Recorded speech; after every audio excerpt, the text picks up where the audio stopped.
ኢራኑ ጉዳይ በዚህ ወር ከፍተኛ ደረጃ ጫና ፈጥሮብን ወደ 7.6 ቢሊዮን ዶላር ኤክስፖርት አድርገናል። አምና 8 ነበር አይደል?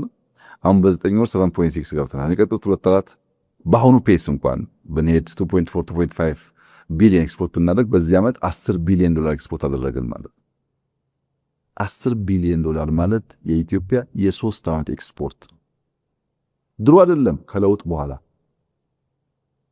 በ3 ዓመት የነበረውን ኤክስፖርት በአንድ ዓመት ያመጣ ነው። በዚህ ነው ይሄን 10 ዓመት ሰርተ ነው ቢሆን 20 ዓመት ሰርተ ነው ቢሆን ዛሬ እንደርስ ነበር ብላ ሰው ፖሊሲው ብቻውን አይሰራም። ፖሊሲውን